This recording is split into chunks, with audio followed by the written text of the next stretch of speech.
Hello students, कल हमने सिंधु सरस्वती सभ्यता, उत्तर वैदिक काल आदि के बारे में हमने पढ़ा था। आज हम महाजनपद काल के बारे में पढ़ेंगे।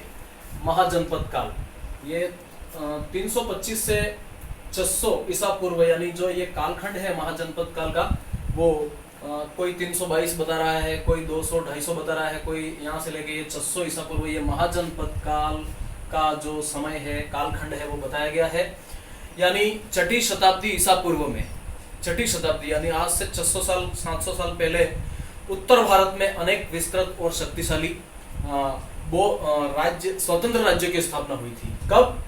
छठी शताब्दी के अंतर्गत उत्तर भारत में अनेक शक्तिशाली और स्वतंत्र विस्तृत राज्यों की स्थापना हुई, जिन्हें महाजनपद कहा गया। क्या कहा गया? महाजनपद।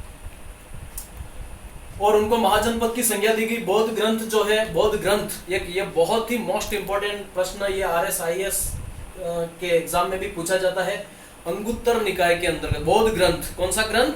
बौद्ध ग्रंथ। अंगुत्तर निकाय के अनुसार 16 महाजनपद उस समय विद्यमान थे, जिसमें सबसे पहले अपना जो महाजनपद आता है उसको बोलते हैं हम काशी। मैंने जनपद, जन और जनपद किसे कहते हैं ये पूर्व में बता दिया है मैंने। अब आता है महाजनपद। महाजनपदों में सबसे पहला है काशी। काशी की राजधानी है वो है वाराणसी। कौन सी है? वाराणसी। और ये कहां पर आता है? यूपी में।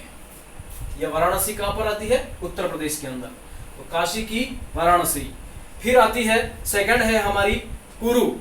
कुरु, कुरु का मतलब होता है ये जो महाजनपद है ये पांडवों से संबंधित है। किससे संबंधित है? पांडवों से। और इसकी जो राजधानी है वो इंद्रप्रस्थ, जो कि अभी वर्तमान में उसको हम क्या बोलते हैं? दिल्ली। क्या बोलते हैं? दिल्ली। दिल्ली वर्तमान में। और उसका जो प्राचीन नाम था वो क्या था? इंद्रप्रस्थ। इसके बाद में हमारा जो तीसरा है वो है अंग। अंग जो महाजनपद है उसकी राजधानी थी चंपा। क्या थी? चंपा। और ये थी बिहार के अंदर। कहां पर थी? बिहार। बिहार व भागलपुर का जो क्षेत्र है वहां पर थी। इसके बाद में जो हमारी आती, इसके बाद में सबसे जो शक्तिशाली जो जनपद था, महाजनपद था, वो था मगध। उस समय का मगध था, वो सबसे शक्तिशाली महाजनपद था। उसकी जो राजधानी है वो राजगृह और गिरिव्रज है। क्या है? राजगृह और गिरिव्रज। इसके बाद में हमारा जो पांचवा महाजनपद है वो है वज्जी। और वज्जी की जो राजधानी है वो है विदेह। क्या है? विदेह। 8 गणराज्यों का एक संघ था जिसको वज्जी कहा जाता था पहले, और वज्जी महाजनपद, और उसकी जो राजधानी थी वो विदेह या मिथिला कहा जाता था उस समय। इसके बाद में आता है मल्ल। हमारा जो 6 जनपद है वो मल्ल है, और मल्ल की जो राजधानी है वो क्या है? कुशावती, या फिर उसको कुशीनारा भी कहते हैं, या पावा भी कहते हैं। इसके बाद में हमारा जो 7वां पॉइंट है वो चेदी। चेदी की जो राजधानी है वो क्या है? शक्तिमती। क्या है? शक्तिमती।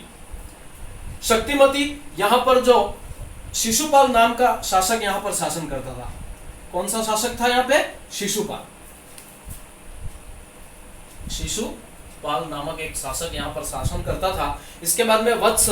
वत्स की राजधानी है कौशाम्बी, और यह भी यूपी के अंदर है, यूपी इलाहाबाद के अंदर। कहां पर है? यूपी इलाहाबाद के अंतर्गत। और कौशल, कौशल ये साकेत या श्रावस्ती भी कहते हैं, ये भी यूपी से ही संबंधित है। इसके बाद में है हमारा पांचाल। पांचाल की राजधानी है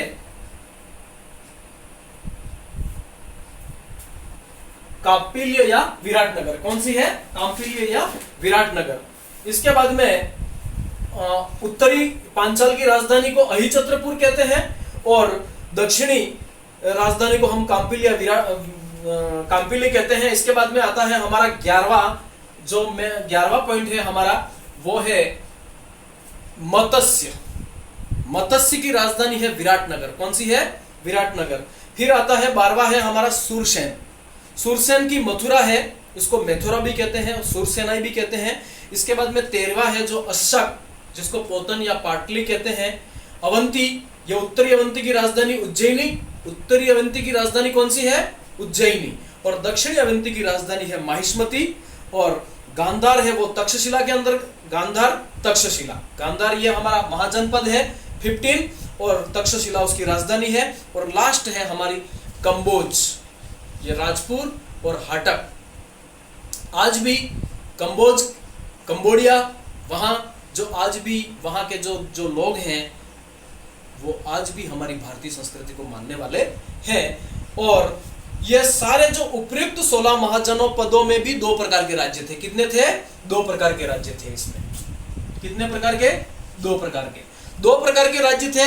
इसमें मैं आपको बता दूं सबसे महत्वपूर्ण, सबसे शक्तिशाली राज्य कौन कौन से थे? तो कौशल, वत्स, अवंती, इसके बाद में मगध, उस समय सर्वाधिक शक्तिशाली शक्तिशाली राजतंत्र थे। और 6ठी शताब्दी ईसा पूर्व में अनेक गणतंत्रों का भी अस्तित्व था, जिनमें प्रमुख थे कपिलवस्तु के शाक्य। ये बहुत ही इंपॉर्टेंट चीज बता रहा हूं मैं आपको, और इसको याद करना बहुत जरूरी है आपको। मैं आपको बता देता हूं थोड़ा सा।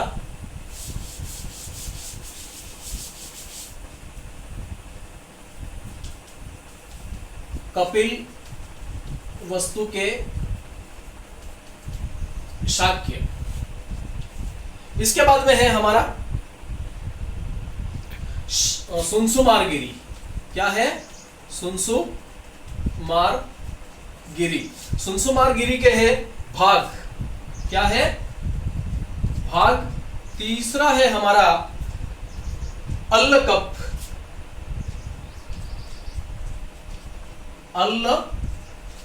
अल्लकप के हैं बुली।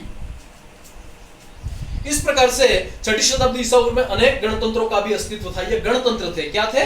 गणतंत्र, जिनमें प्रमुख थे कपिलवस्तु के शाक्य, सुनसुमारगिरी के भाग, अल्लकप के बुली। इसी प्रकार से केशुपुत्र के कालाम।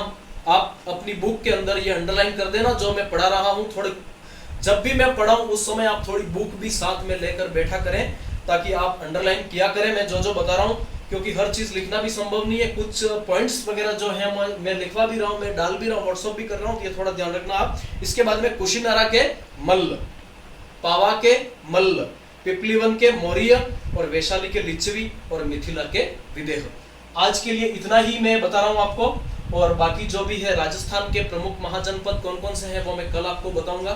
थैंक यू, धन्यवाद।